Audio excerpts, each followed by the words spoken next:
పరిశుద్ధ గ్రంథంలో నుండి దానియేలు గ్రంథము 10వ అధ్యాయము 18వ వచనం మనం చదవగలిగితే, అతడు మరలా నన్ను ముట్టి బలపరిచి నీవు బహుప్రియుడవు, భయపడకు అని చెప్తున్నాడు.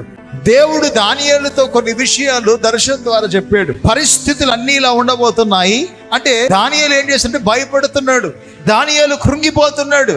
నిత్యము దేవుడిలో ప్రార్థన చేస్తే దానియేలే కృంగిపోతే నీవు నేను కృంగిపోవడం పెద్ద సమస్య ఏమి? ముమ్మారు దేవుడిలో ప్రార్థన చేస్తూ దేవుని సహాయం కోరుతున్న వ్యక్తి ఇక్కడ నలిగిపోతున్నాడు. కానీ ఆ నలిగిపోయిన స్థితిని ఎవరు చూశారు అంటే దేవుడు చూసి ఆ దానియేలుతోనే దేవుడు మాట్లాడుతున్నాడు.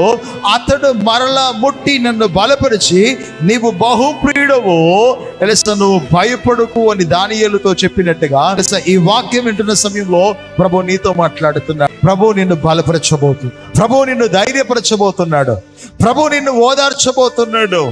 ప్రభు ఆయన సన్నిధి నీ చుట్టూ ఒక కంచెగా వేస్తున్నాడు. ఎందుకంటే ఈ మాట వింటున్నప్పుడు నీవు ఆ దర్శనములో ఒక వేదన, అంటే దానియేలు అక్కడ ఏం చూసినంటే 16వ వచనం చూస్తే, అప్పుడు నరస్వరూపియగు ఒకడు నా పెదవులు ముట్టగా నేను నోరు తెరిచి నా ఎదుట నిలిచిన వాడితో ఇట్లాంటిని, నా ఏలినవాడ ఈ దర్శనమును నాకు వేదన కలిగినందున నా బలము తొలగి. అంటే ఆ దర్శనం ఏమైపోయింది? దానియేలులో వేదన కలగజేస్తే కొన్నిసార్లు మన పరిస్థితులు కూడా మనకు వేదన, దుఃఖమును కలగజేస్తాయి. భయంకరమైన పరిస్థితులను మనము అనుభవిస్తాం. ఆ దర్శనం ఎప్పుడైతే దానియేలు చూశాడో, తను బలహీనంగా మారినప్పుడు వెంటనే దేవుని స్వరం బలపరచడానికి వస్తుంది.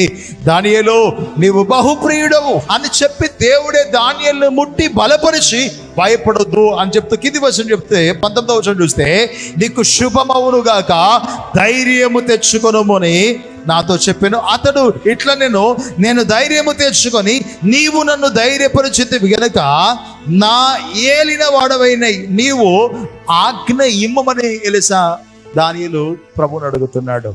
ఈ మాట వింటున్నప్పుడు నేను చెప్తున్నాను, నువ్వు ధైర్యం తెచ్చుకో, నీకు శుభము కలగబోతుంది. ప్రభువు నిన్ను బలపరచబోతున్నాడు.